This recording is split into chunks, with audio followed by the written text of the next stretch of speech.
Coba sekarang kita membayangkan saat ini adalah di tahun 1900. Apa yang kita bayangkan? Kita melihat apa itu peta dunia, geografi dunia di tahun 1900. Apa yang Anda lihat? Asia masih di tempat Asia, Afrika masih di tempat Afrika, Amerika masih di tempat Amerika. Tapi ingat, di tahun 1900 ada 100 negara belum lahir. Indonesia belum lahir, India belum ada, Cina bahkan belum ada. Lalu apa bentuk peta dunia di tahun 1900? Kita semua tahu bahwa peta tahun 1900 berbeda petanya dengan saat ini. Karena peta dulu adalah berbasis kolonialisasi. Jadi wilayah Asia di sini misalnya wilayah jajahan Belanda, kolonialisasi Inggris di India, di Afrika, Belgia, Portugis, Inggris, Perancis dan lain sebagainya. Jadi peta dunia ditentukan oleh peta kolonialisasi. Lalu terjadilah suasana yang di setiap saat di tahun 1900, setiap saat negara Eropa itu yang melakukan kolonialisasi di mana-mana, hampir perang di semua wilayahnya. Belgia hampir perang sama Inggris di wilayah tertentu, Portugis hampir perang sama Perancis di wilayah tertentu,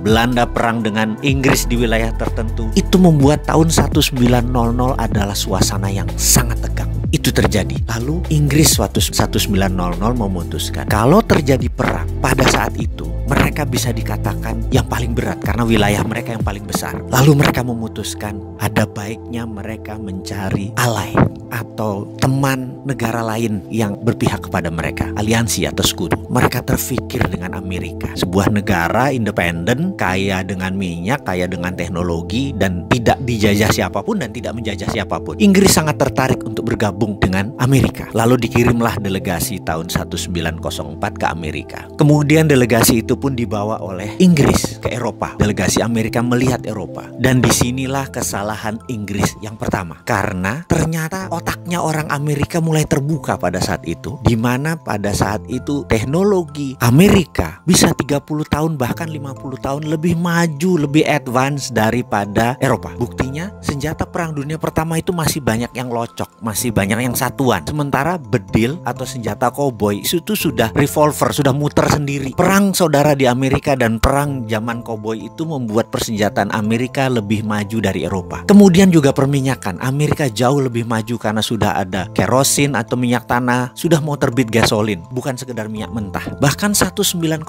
1 jam Amerika bisa menerbangkan pesawat dalam New York Festival 1906. Eropa masih belum tahu apa itu dengan pesawat terbang. Apa yang terjadi oleh Amerika? Ternyata sejak saat itu Amerika punya grand plan, ingin menguasai dunia. Caranya dengan membuat Eropa hancur. Ini menarik karena itu perang dunia pertama terjadi, Amerika memang bantunya kecil, memang ingin hancur. Kemudian puncaknya sewaktu 1933 begitu Hitler Nazinya sudah mulai menguasai Jerman dan sebagian Polandia, dia sudah mulai menyerang. Amerika diajak masuk itu oleh Inggris untuk membantu Eropa adalah di 1939. Amerika nggak maju-maju banget, setengah-setengah hati aja. Kenapa? Karena memang Amerika ingin Eropa hancur. Lalu full Amerika mau masuk adalah ketika mereka melakukan strategi yang luar biasa, di mana di tahun 1944 mereka mengadakan meeting di kota kecil di utara Boston yang namanya Bretton Woods. Di kota inilah mereka mengontrol orang-orang negara-negara perang tadi, diundang dan dikatakan kita tidak inginkan ada perang dunia ketiga. Jawaban mereka kompak, tidak mau. Karena itu harus ada 3 hal yang harus mereka lakukan dan mereka setuju. Nomor 1, dunia harus mempunyai currency. Currency dunia itu haruslah dolar. Mereka tidak bisa bilang apa-apa, tapi delegasi Perancis keluar karena marah. Tapi apa terjadi begitu Perancis diserang lagi oleh Jerman? Delegasi Perancis pun pulang lagi dan menyatakan oke deh, setuju. Akhirnya sepakat currency dunia adalah dolar. Kedua, kita, kata mereka, harus mengontrol ini dengan menciptakan World Bank. Mereka pun setuju. Dan ketiga adalah punya IMF, International Monetary Fund, untuk mengontrol dana tadi. Mereka pun setuju. Semuanya itu kantornya di Washington, artinya memang di bawah Amerika. Bahkan kalau voting right, suaranya Amerika itu 26% di IMF. Dan syarat untuk disetujunya sebuah resolusi harus 75% suara. Alias dengan kata lain, kalau Amerika tidak setuju, resolusi IMF tidak pernah keluar. Artinya IMF memang milik Amerika. Begitu mereka menandatangani, barulah